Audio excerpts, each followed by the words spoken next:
So welcome back. Again, we're going to work with determining the slope of a line. And what we're going to be given is a linear equation, and we're going to determine the slope of a linear equation by looking at the equation. One of the things we picked up on is if a linear equation is solved for y, it's in a special form which we call the slope-intercept form.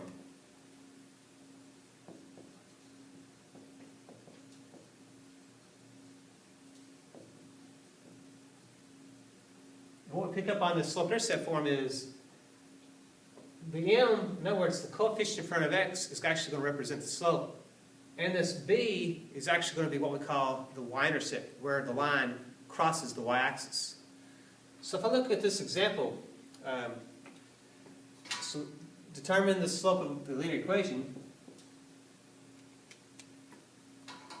Notice this equation is solved for y, just like this equation is solved for y. What this is telling me then is this coefficient, the number in front of the x, is actually my slope.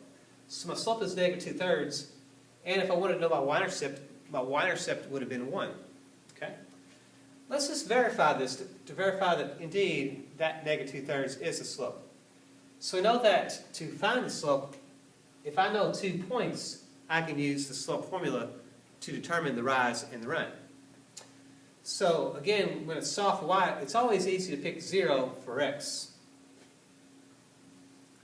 So I'm going to substitute 0 in for x, so y is going to equal negative 2/3 times 0, adding that 1.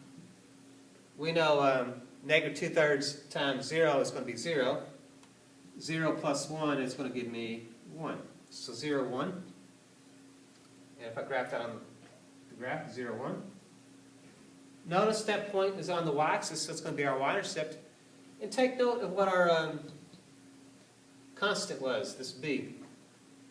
This b indeed was 1. So that is kind of playing out the way we said it was going to play out. Now, the next value I picked for x, since I have a fraction here, I want to pick a value for x that can be divided by 3. So 3 would be a good choice. So I'm going to have y equals then negative 2/3 times 3, and add that 1 there. Again, these 3's would divide out.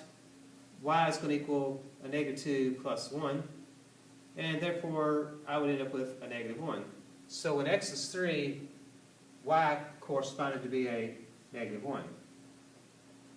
Okay? So there's my 2 points. So 3, negative 1 would be located at this spot.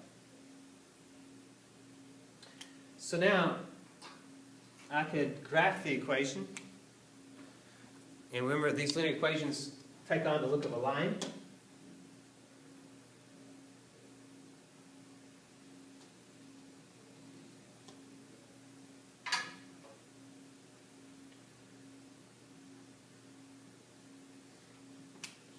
So, looking at our line, notice that as I move from left to right, it's going in a decreasing direction, so it should have a negative slope. If we use our rise and run, so starting from one of the points, if I rise up from negative 1, I got to rise up 1, 2, so I got to go up 2. And I got to run over to the left 3, so it's a negative 3. So what I'm picking up on is my slope is a 2 over a negative 3, which we can also write simply as negative 2/3. And so that is playing out to be the slope that we were figuring it should be. We also have these two ordered pairs. So if I want to find the slope, I've got 0.1 and 0.2. And we know the slope formula is y2 minus y1. So I have a negative 1 minus 1. And I have x2 minus x1, 3 minus 0. So my slope is going to be a negative 1 and a negative 1 makes that a negative 2. 3 minus 0 would be 3. So that does give me a negative 2/3. So it's playing out. So to find the slope of a line, we could graph it, use our rise slope run to identify the slope. We also could find two ordered pairs, use the slope formula But now what we're picking up on is there's this slope-intercept form. So if I'm in this form, y equals negative 2/3 x plus 1, notice how that number there is actually my slope. And I wouldn't have to do any of this math, actually. I could just go straight to the chase. If they want to know the slope, it's just that number in front of that x. And if the equation looks like this. So let's see where this takes us. Stay tuned for more.